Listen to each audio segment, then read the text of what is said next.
Merci à Marie-Pierre, évidemment, pour cette invitation. Merci à vous tous.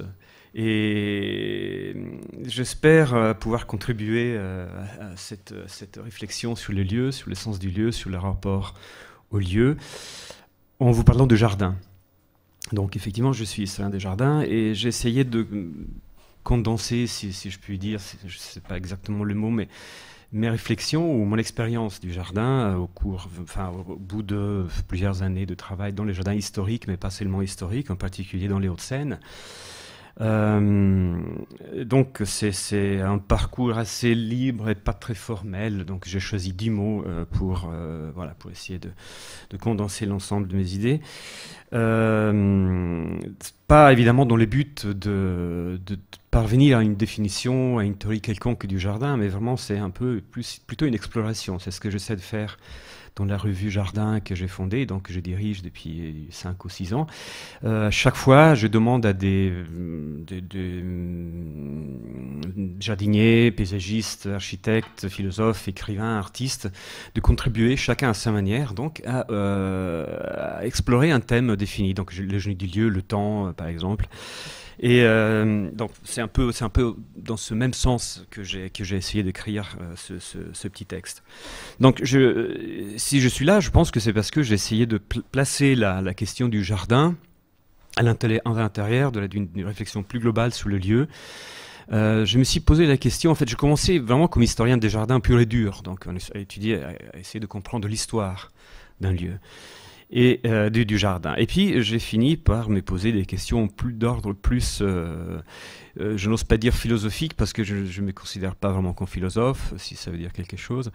Je me suis intéressé à ces dimensions plus poétiques, disons, voilà, plutôt, poétiques, et voire existentielles du jardin.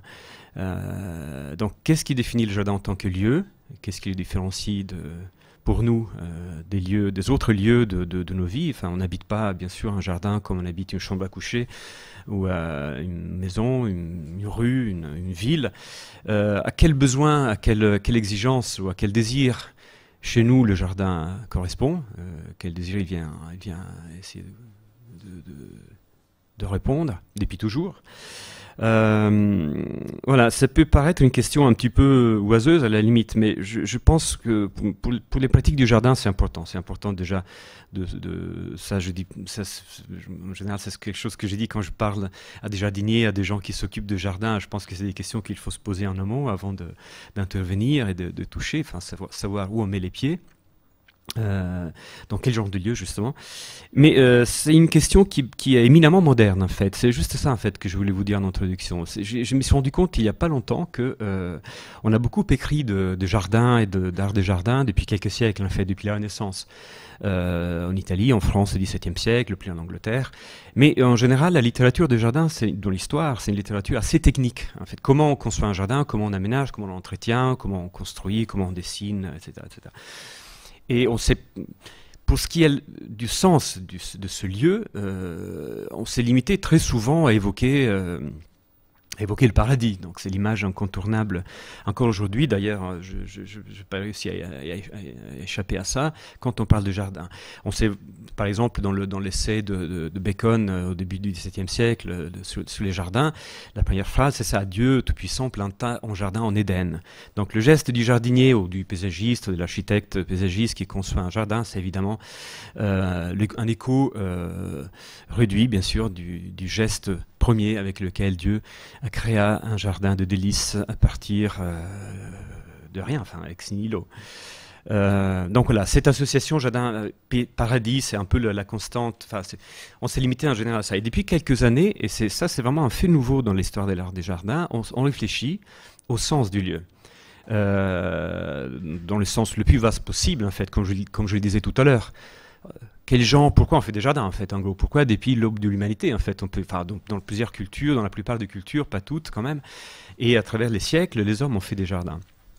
Mais aussi, et ça c'est encore plus intéressant, pourquoi on fait des jardins aujourd'hui et quelle est la place du jardin dans la culture contemporaine, dans le monde aujourd'hui? Qu'est-ce qu'on demande aujourd'hui donc au jardin?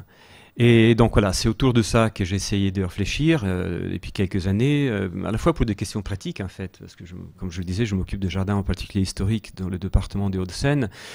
Et l'idée c'est pourquoi ouvrir un jardin au public? Pour offrir quoi? Et qu'est-ce que les gens viennent chercher? Voilà. Donc du coup, comme je le disais, j'ai choisi 10 mots d'une façon c'est très personnel, c'est un choix très personnel, c'est une démarche très personnelle, très subjective. Je le disais, je pense qu'on ne peut pas faire l'économie de ça, de cette dimension subjective, voire affective, n'est-ce pas, quand on s'intéresse aux questions du lieu.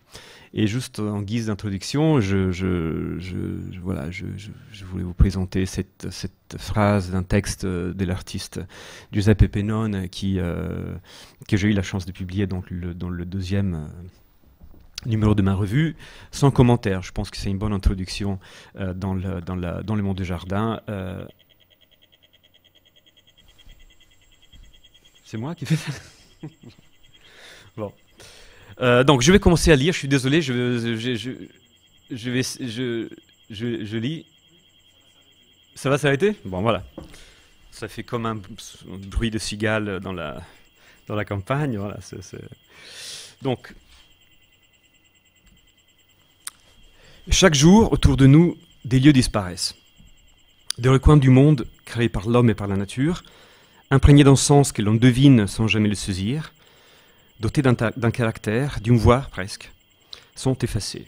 Un verger qui apparaît au milieu des champs de maïs, par exemple, protégé par un muret en pierre, une église abandonnée depuis longtemps, un arbre centenaire où tout un monde d'oiseaux, de rongeurs, d'insectes et de mousses ont trouvé un repère, ou le mur d'une cour de banlieue sur lequel grimpe un rosier. L'existence de ces lieux est toujours suspendue à un fil. Le progrès, qui, comme le dit Pierpaolo Pasolini, standardise et tue tout ce qui lui échappe, ne tolère pas volontiers ni longtemps les exceptions. Et un lieu est toujours une exception, une singularité. Une rupture dans le paysage uniforme, impersonnel, abstrait, neutre et purement fonctionnel de la modernité.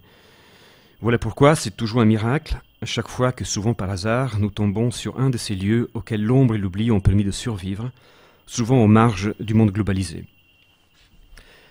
Ces endroits, pour utiliser une phrase toute faite, mais dans ce cas-ci exacte, nous ravissent. Ils nous soustraient aux espaces approuvés de la ville et souvent de la campagne moderne. Ils nous extraient du temps ordinaire, les temps impitoyables de l'histoire, celui dont nos montres sont les gardiennes. Ils nous font basculer à l'intérieur d'un cercle magique, d'un temps dilaté, un autre temps. Quel est le sentiment de bonheur qui nous envahit alors? Comment expliquer la sensation que nous éprouvons lorsque nous nous trouvons soudain dans un lieu habité? Et habité par quoi ou par qui? La rencontre avec le lieu est toujours un événement. On la reconnaît au mélange d'étonnement, de joie et de trouble qu'elle provoque, et à l'impression que quelque chose se passe vraiment dans ces instants où le monde a lieu et le lieu se fait monde. De nombreux poètes ont parlé de ces épiphanies de l'espace, si je peux appeler ça comme ça. Philippe Jacotet, par exemple, si vous connaissez l'œuvre de Philippe Jacotet, vous savez qu'il a beaucoup écrit, jusqu'au dernier texte, en fait, sur ces moments de rencontre avec les lieux. C'est vraiment l'instant de la rencontre et de ce que j'appelle une épiphanie. Il y a quelque chose qui se passe, il y a quelque chose qui se révèle. Alors, la question difficile et presque douloureuse à laquelle est confronté le poète, dans ce cas-là, c'est le besoin de définir, de tenter de définir ce qui s'est passé.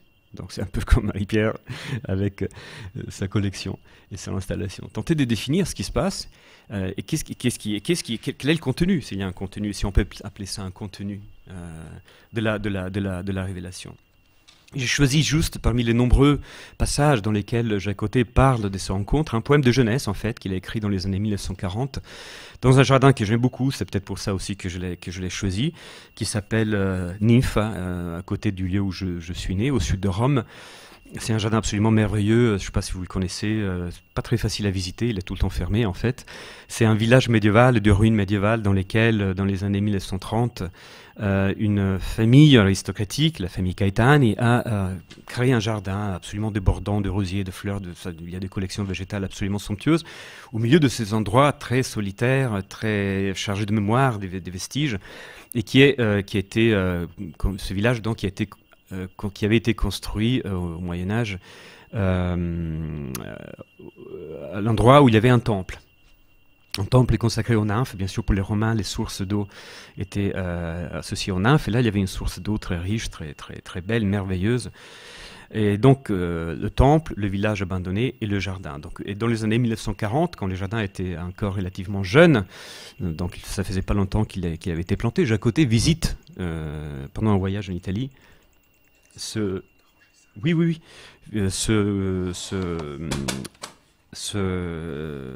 Donc il visite ce jardin et il écrit un poème donc, qui s'appelle Nymphe, bien sûr. Je vous lis juste les premiers vers. En ce jardin, la voix des eaux ne tarit pas. Est-ce une blanchisseuse ou les nymphes d'en bas? Ma voix n'arrive pas à se mêler à celle qui me frôle, me fuit et passe infidèle. Il ne me reste que ces roses s'effeuillant dans l'herbe où toute voix se tait avec le temps. Ceux qui connaissent donc le jardin de Nymphe, où l'eau s'écoule au milieu des arbres, les rosiers et les ruines d'un village médiéval, comprennent bien le mélange d'étonnement, de troubles et d'émotions dont parle Jacotet. Quelque chose se passe ici, de quoi s'agit-il?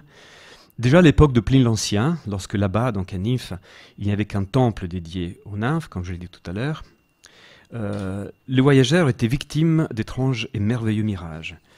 Le jardin très naturel, presque sauvage, qui a été aménagé par la famille Caetani, donc, n'a fait que rendre plus manifeste la fonction sacrée de ce lieu. Nymphe reste aujourd'hui un espace de dévotion. Alors, Jacotet toujours a défini la question de l'épiphanie du lieu. C'est pas lui qui l'appelle comme ça, donc je suis pas sûr qu'il serait d'accord forcément avec cette définition. Dans un autre texte, donc puisqu'on s'intéresse à la question du lieu, je vous conseille vivement de lire un très beau livre de Philippe Jacotet qui s'appelle Paysages avec figures absentes, dans lesquels le point de départ, c'est la rencontre, encore une fois, avec un lieu chargé de quelque chose, justement, on ne sait pas trop de quoi il s'agit, une église abandonnée, un temple abandonné, devant une église abandonnée, qui a été peut-être bâtie à l'emplacement d'un temple antique. Et donc tout le livre, en fait, c'est une suite de méditations, de petits textes autour de cette question, de cette interrogation. Qu'est-ce qu'un lieu? Qu'est-ce qui fait qu'en un lieu comme celui dont j'ai parlé au début de ce livre, on est dressé en temple, transformé en chapelle plus tard, sinon la présence d'une source et les sentiments obscurs d'y avoir trouvé un centre. Une figure se crée dans ces lieux, expression d'une ordonnance. On cesse enfin d'être désorienté. Sans pouvoir l'expliquer entièrement ou le prouver, on éprouve une impression semblable à celle que donnent les grandes architectures. Il y a de nouveau communication, équilibre entre la gauche et la droite, la périphérie et le centre, le haut et le bas. Murmurante plutôt qu'éclatante, une harmonie se laisse percevoir. Alors on n'a plus envie de quitter cet endroit, de faire le moindre mouvement. On est contraint, ou plutôt porté, au recueillement. Cet enclos de murs effrités où poussent des chênes que traverse quelquefois un lapin sauvage ou une perdrix, ne serait-ce pas notre église? Voilà, donc un petit passage de paysages avec figures absentes. Et on s'approche en fait de la question du jardin. Pour le moment, je n'ai pas vraiment parlé du jardin, à part Nymphe. Mais ce passage de Jacotet définit parfaitement ce qu'on éprouve, il me semble, enfin en tout cas ce que j'éprouve quand on est dans un jardin, quand on est dans un lieu qui nous appelle. Et voilà, les sentiments d'ordre qui se fait tout d'un coup, les sentiments d'un monde qui trouve un centre, qui retrouve un centre en fait, donc avec toute la nostalgie du monde perdu. Là on est déjà évidemment dans l'Éden, hein, du monde qui a une ordonnance qui est toute donnée, qui n'est pas à rechercher, qui est déjà donnée, qui est déjà offerte aux hommes. L'envie de rester, bien sûr, et ces tendances au recueillement qu'on peut éprouver dans une vision qui n'est pas forcément religieuse dans le sens traditionnel, donc une spiritualité. Donc c'est pour ça que j'ai choisi le mot temple, d'ailleurs, qu'utilise Philippe Jacotet. Les troisième mots qu'on ne voit pas apparaître, c'est le mot genius, donc le génie du lieu. Selon les Romains, chaque espace était habité par une divinité mineure, un genus loci. Ce qui à leurs yeux distinguait un espace, générique, dépourvu de traits individuels, neutre, d'un lieu, était le fait que le lieu était unique, non reproductible, absolument singulier, grâce à la présence d'un genus loci. S'installer dans un coin de la terre, y bâtir, supposait un dialogue, une négociation avec les dieux. Il fallait comprendre ce que celui-ci désirait, parvenir à des compromis avec lui, chercher un terrain d'entente, où ses exigences, donc les exigences du Dieu à qui appartient le lieu, donc, et celles des hommes, pouvaient se concilier. Seulement à cette condition, les projets humains pouvaient arriver à bon port. C'est intéressant parce qu'aujourd'hui, beaucoup d'architectes, de paysagistes retrouvent depuis quelques années, depuis le travail par exemple de Norbert Schulz par exemple, cette idée abandonnée du genus loci dans ce sens-là, en fait, de renverser un peu le rapport aux lieux dans lesquels on intervient et d'une certaine manière essayer d'entrer dans les lieux, pas comme si on était les propriétaires, mais comme si on était, voilà, on essaie de trouver une petite place. Donc il y a une négociation qui doit se faire avec le lieu lui-même, qui devient presque une individualité pour les coups. Donc on retrouve cette idée du génie du lieu. C'est pour ça que c'est intéressant, il me semble. C'est pas uniquement une vision animiste du monde, parce que bien sûr il n'y a pas que les Romains qui avaient cette perception de l'espace comme d'un monde habité par des divinités.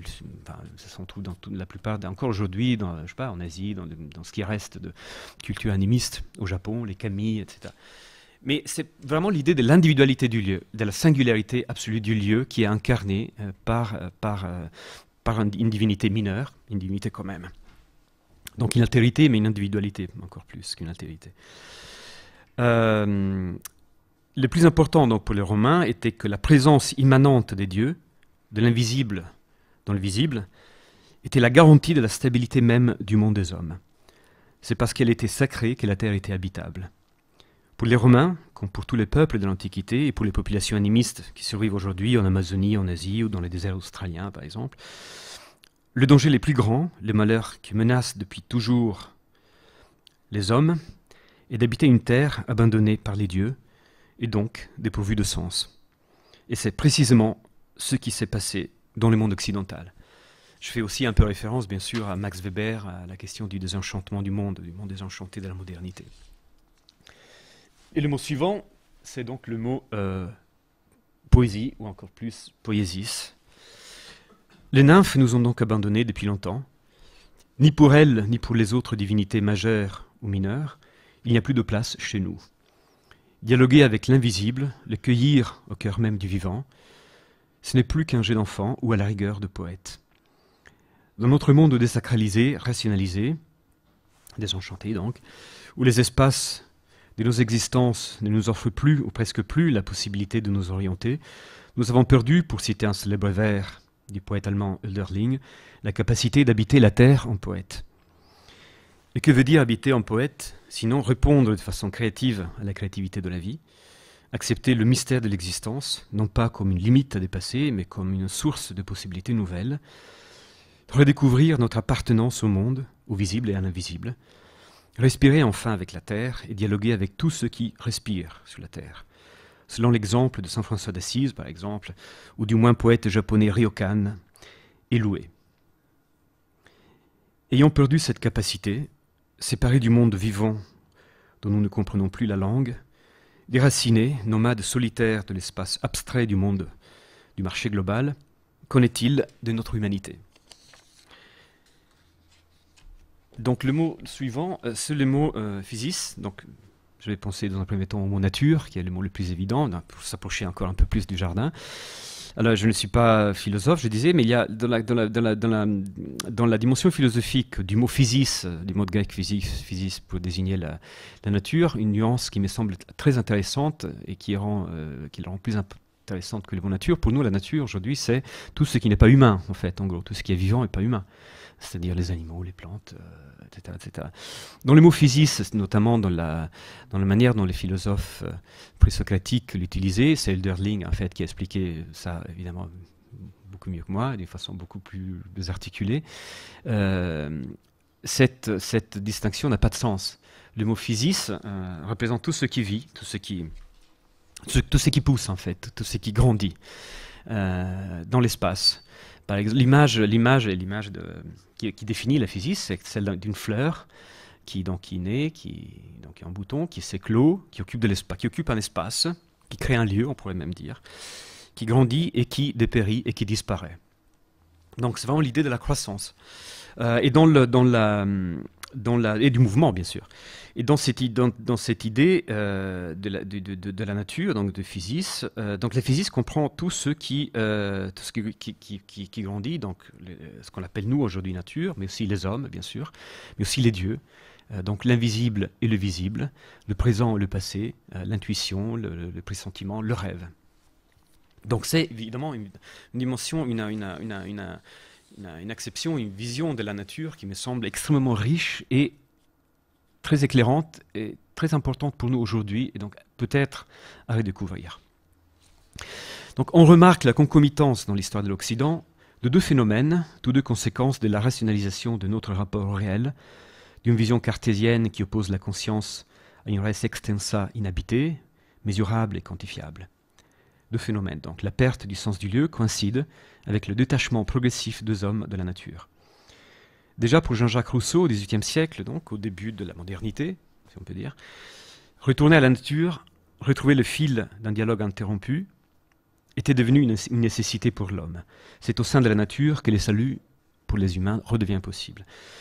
Plus récemment, le biologiste et écologue René Dubos nous a rappelé que notre salut dépend de notre capacité à créer une religion de la nature. C'est une citation d'un livre qui s'appelle A God Within. La crise écologique des dernières décennies que nous vivons donc, est la conséquence inévitable de ce divorce de l'homme d'avec une nature désacralisée. C'est également le corollaire involontaire du mythe du progrès auquel on ne parvient pas à échapper, même pas aujourd'hui, malgré tout. En vain essayons-nous de répondre au naufrage environnemental au moyen de politiques dites de développement durable dont le seul but est tout simplement de gérer de manière plus rationnelle et parcimonieuse les ressources naturelles ou de limiter l'impact de notre mode de vie destructeur. En vain, car la seule réponse possible est justement de recommencer à habiter la Terre en poète, de retrouver notre place au sein du vaste écosystème qu'est le monde qui nous entoure, de construire un sentiment de fraternité avec tout ce qui vit sur Terre. Et c'est tout cela qui nous offre, enfin, un jardin. Et donc, évidemment, on tombe sur le paradis, ou plutôt sur la... je vais utiliser le mot grec paradeisos, qui est la traduction grecque du mot persan paraidaisa, qui est l'un des premiers mots avec lesquels les êtres humains ont défini, ont qualifié le jardin. Mais pour rester à une époque plus récente, et encore avec notre ami Rousseau, les lecteurs de la Nouvelle Héloïse de Rousseau donc, se souviennent du passage où Saint-Preux découvre le jardin de Julie, l'Élysée. Je ne sais pas si vous vous souvenez de ça, si vous avez lu ça au lycée.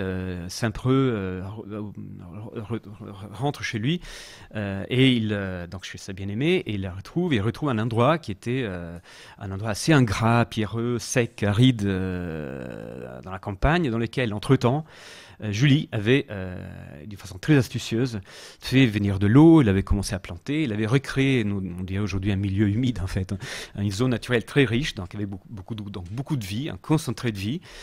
Et donc, Saint-Preux, on lui dit, voilà, venez visiter notre potager, le petit potager, ou le petit verger, je ne me rappelle plus. Et il découvre tout d'un coup, donc il y a ce choc que nous connaissons tous, parce que moi, c'est quelque chose que je trouve souvent quand j'entre dans un jardin, souvent qui me plaît, c'est toujours un moment dans lequel il y a c'est un petit choc, une grande découverte, et surtout dans ce type de jardin très naturel et très sauvage.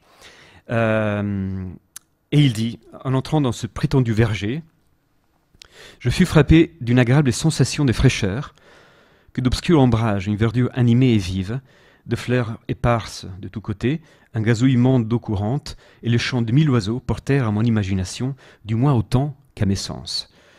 Mais en même temps, je crus voir le lieu le plus sauvage, le plus solitaire de la nature. Et il me semblait être le premier mortel qui jamais eût pénétré dans ce désert. Donc le paradis, bien sûr. Le début de la vie. Et évidemment dans une perspective très rousseauiste, avant le dégât, pour faire court, de la civilisation. Ravi par ses émotions et par la sensualité du lieu, Saint-Preux pense à des îles désertes de l'océan Pacifique que les Européens avaient découvertes depuis peu, de lieux vierges, pas encore corrompus par la civilisation, ou, pour employer une image convenue, des paradis terrestres. Et il dit « Ô Tinian, ô Juan Fernandez », donc les noms des îles, s'écrie-t-il extasié, « Julie, le bout du monde est à votre porte. » Donc le paradis aujourd'hui, il faut aller le chercher bien sûr aux marges du monde civilisé. Voilà ce qu'était un jardin. Une île, un espace autre, comme l'a dit Foucault bien sûr, qui en stimulant nos sens et notre imagination nous sort de l'histoire, un lieu qui nous ramène sans cesse aux origines et qui, ce faisant, réveille en nous le sens du merveilleux. Dans son enceinte, nous sommes à chaque fois comme Adam le jour où il se réveilla de son sommeil dans l'Éden et qu'en se mettant à marcher, s'émerveillait de tout ce qu'il découvrait. Comment expliquer cela? Nous savons qu'étymologiquement, les mots qui désignent le jardin dans la culture occidentale, en tout cas, donc par exemple le germanique Gart, qui a donné jardin, garden, etc., giardino, le latin hortus, qui veut dire la même chose, le persan pairi daesa, donc on pense qu'il s'agit des premiers jardins créés par l'homme, ou les grecs paradeisos, qui est la traduction donc, du mot persan, définissent tous un lieu clôturé. C'est vraiment une constante du jardin, c'est vraiment du mot jardin, et du jardin bien sûr. La présence d'une clôture, donc d'une séparation entre un dedans et un dehors. Et d'une dialectique entre le dedans et le dehors. Donc un lieu clôturé, physiquement séparé du monde environnant. Au début, le paeri daesa, persan, donc, était utilisé pour y protéger les végétaux et les animaux rares que les rois persans trouvaient souvent pendant leur campagne militaire et qui ramenaient donc. Donc il fallait bien sûr les protéger des animaux et aussi bien sûr du vol. Et c'est bien sûr un monde en miniature. Toute la terre était représentée par les plantes et les animaux à l'intérieur du jardin. Peu à peu, traversé par les 4 fleuves qui irriguaient la terre, organisé autour d'une fontaine, il est devenu imago mundi, une image idéale du monde tel qu'il devrait ou pourrait être. Depuis, comme un temple, comme la scène d'un théâtre, le jardin est un lieu fermé et cependant ouvert sur l'espace qui l'entoure. Fermé car séparé par une clôture et ouvert car il contient et protège tout ce que le monde recèle de plus précieux. Aujourd'hui, plus que jamais, il est appelé à héberger et protéger tout ce qui reste de sauvage, d'indompté, de sacré dans la nature, et donc chez l'homme aussi. Et je fais juste une petite parenthèse. Moi, je n'aime pas beaucoup la définition des jardins ou les tentatives de définition, mais il y en a une qui me semble vraiment très très juste et qui a été proposée par le paysagiste, jardinier et écrivain Gilles Clément, que vous connaissez peut-être, et qui dit dans un livre qui s'appelle La sagesse du jardinier, il dit le jardin est un enclos, donc bien sûr dans le sens étymologique du terme, destiné à protéger le meilleur. Ça, je pense que c'est quelque chose, vraiment une grande constante dans le jardin et qui a du sens aujourd'hui par rapport, par exemple, mais pas uniquement par rapport à la question de la biodiversité. Ça, c'est quelque chose qu'on trouve dans les pratiques contemporaines d'aménagement du territoire et d'aménagement des jardins. C'est-à-dire que les jardins deviennent de plus en plus des réservoirs de biodiversité, comme on dit. Donc, ce qui est menacé à l'extérieur peut trouver un refuge à l'intérieur du jardin, donc un milieu propice. Moi, je pense qu'il faut étendre cette idée pas uniquement aussi à l'humain, comme je le disais, donc, ce qui est quelque chose qui est peut-être menacé chez l'homme, c'est peut-être un peu excessif, mais enfin, vous voyez ce que je dis, ce que j'essaie de dire. Donc le mot suivant, c'est le mot utopie avec un point d'interrogation. Est-ce que le jardin est un lieu de l'utopie? Tenter de retourner au jardin perdu, l'Éden rêvé dont l'histoire nous a éloignés de plus en plus, n'est pas une opération nostalgique ou romantique, ni un idéal abstrait ou irréalisable. Donc est-ce une utopie? Je pense que c'est une utopie, mais dans un sens très particulier. Ce qui définit l'utopie est sa qualité de lieu hors du réel. Le mot a été créé par Thomas More, vous le savez sans doute, au XVIe siècle, à partir du grec ou topos, qui veut dire donc nulle part, donc c'est un antilieu ou un non-lieu presque, pour désigner une île idéale où se développe une société parfaite, antithétique par rapport à l'Angleterre réelle de l'époque. Un négatif donc. Je pense que tu as utilisé cette image tout à l'heure, ou alors j'ai vu dans ton film. Le jardin, lui, est un lieu on ne peut plus réel, matériel, à vivre, à respirer, à toucher, à observer, à soigner chaque jour. C'est une utopie qui trouve lieu, donc, ou un lieu qui fleurit en utopie. Ou, comme l'explique Michel Foucault, une localisation physique de l'utopie, qui est encore plus subtil, bien sûr. Grand ou petit, utilitaire ou d'ornement, le jardin est un laboratoire. On y expérimente des manières différentes d'être au monde, et il n'a jamais perdu sa vocation. Les exemples aujourd'hui sont nombreux, les jardins partagés, où l'on réintroduit de contrebande la créativité et la fertilité au cœur même de la ville moderne, les jardins de réinsertion professionnelle, les associations pour le maintien d'une agriculture paysanne, les enclos jardinés dans les hôpitaux, les jardins de soins, comme on dit, où le jardinage devient un outil de soins et de renaissance, le potager où l'on expérimente des pratiques biodynamiques, voire spirituelles, comme celle de Fukuoka, de sa révolution d'un seul brin de paille, ou votre jardin, si vous avez la chance d'en avoir un. Donc la question du temps, Marie-Pierre. Voilà, il y a sans doute d'autres facteurs, outre son statut d'espace fermé ouvert, qui font du jardin un lieu si fertile, tout particulièrement pour notre époque. Je pense par exemple au temps, à la manière unique, indéfinissable, agréable et parfois troublante dont le temps passe lorsque nous sommes dans un jardin, la bêche à la main, ou en tant que simple promeneur. Le jardin est rythmé par les cycles toujours renouvelés des saisons, de la lumière et de la température, par la succession de morts et de renaissances qui est sans fin, par la croissance lente et patiente des végétaux. Il est soumis au mouvement du ciel, l'imprévisible, qui change constamment son visage et celui de la terre. Le temps du jardin est le temps de la vie. Il n'exclut pas la mort, parce que la mort n'est qu'une phase du grand mouvement de l'être. Il ne nous pousse pas aveuglément et constamment en avant, comme le temps mécanique, impersonnel, abstrait, qui régit désormais nos vies, pour la plupart d'entre nous, peut-être pas pour tous. C'est un temps que notre corps animal n'a jamais oublié. Un temps de la métamorphose, parce qu'un jardin est un mouvement permanent, on le sait, c'est un flux de vie ininterrompu que le jardinier doit savoir accompagner. Un temps qui fait de nous, nomades sans passé ni avenir, des êtres semblables aux plantes ou aux animaux avec lesquels nous partageons le jardin. Heureux simplement d'être, ici et maintenant. C'est en se laissant porter par ce temps-là que tout tension cesse, ne serait-ce que pendant quelques instants, lorsque rien n'est à rechercher ou à conquérir, parce que tout est là, autour de nous, donné, comme le paradis, je disais tout à l'heure. Il arrive dans certains moments de contemplation, lorsque nous cessons d'être Marthe pour devenir Marie, de ne plus avoir aucun but, si ce n'est être au monde, suivre le flux, dans un sens donc un peu taoïste. Le mot suivant, donc le mot ingénuité. Dans le jardin, espace autre, microcosme, gouverné par un temps plus lent et habitable, l'homme se redécouvre malgré lui animiste. Le jardinier, on le sait, parle avec les plantes. Tandis qu'il met ses mains dans la terre, qu'il creuse ou qu'il sème, ou qu'il contemple son œuvre qui pousse tout autour de lui, il ressent les forces vives de la nature avec lesquelles il collabore plus ou moins en bonne entente, comme une présence. Ces présences terrestres, dont parle si bien l'écrivain Claude Ourgain dans le dernier numéro de ma revue, je fais un petit publicité, mais je voudrais surtout parler de cet écrivain merveilleux qui vit dans le sud de la France, qui cultive de la lavande et du blé et qui écrit des choses absolument merveilleuses.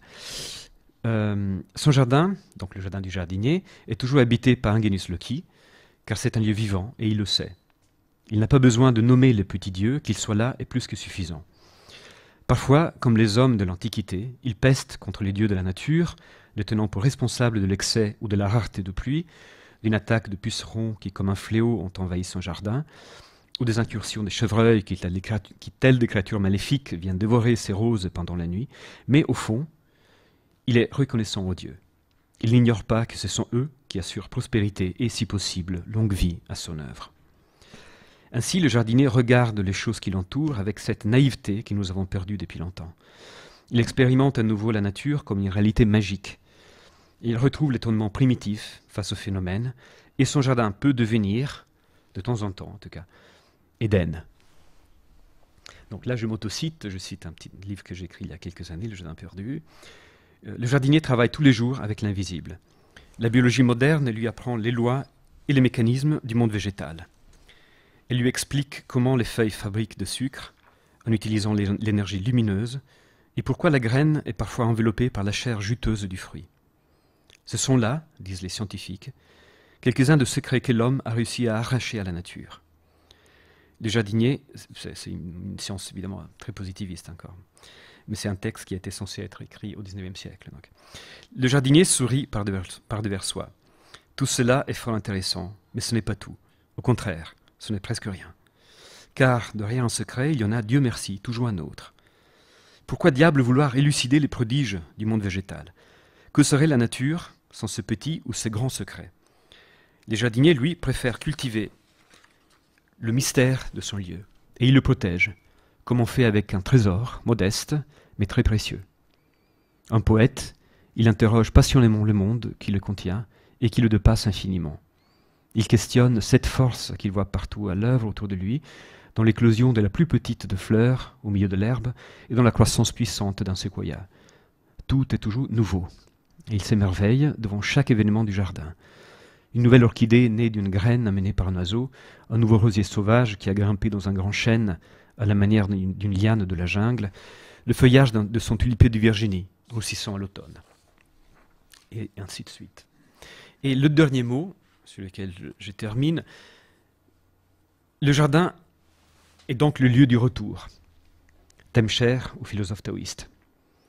Dans son enclos, l'homme civilisé rompt avec l'histoire, il prend le maquis. Ainsi, sans s'en apercevoir, rebelle malgré lui, il transgresse. De cette manière, je cite encore le texte que je lis tout à l'heure, enfin mon texte, il est proche du poète, mais aussi du bohémien et du voleur. Le jardin est un lieu de résistance, parce qu'il échappe aux règles du marché, parce que personne n'a encore trouvé un moyen de le transformer en produit commercial, consommable, reproductible, et parce qu'il éveille en nous les sentiments perdus, poétiques, du sacré. Lieu de renaissance et lieu d'espérance à cette époque de désespoir, de désenchantement de l'histoire, où aucune issue, nous dit-on, n'est plus envisageable, voire pensable. Voilà ce que le jardin a à nous dire aujourd'hui. Certes, sa voix est presque perceptible dans les bruits de fond des médias et de la politique. Elle semble inaudible dans les vacarmes provoqués par la succession de crises auxquelles nous sommes désormais accoutumés. Il est vrai aussi que l'idée ancienne du jardin comme espace de la contemplation, capable de nourrir le corps et l'esprit, dédié en même temps au beau et à l'utile, a été remplacée par les concepts modernes et plutôt barbares, je trouve, d'espace vert. Et que le jardinage est vu, le plus souvent, comme un simple loisir. Pourtant, il suffit de franchir le portail d'un jardin, même le plus modeste ou le plus pauvre, de s'aventurer le long de ses sentiers, de risquer de se perdre en suivant les génies qui l'habitent. On finit toujours par l'entendre, cette voix. Et quand cela arrive, il ne nous reste qu'à nous asseoir et écouter. Voilà, merci beaucoup.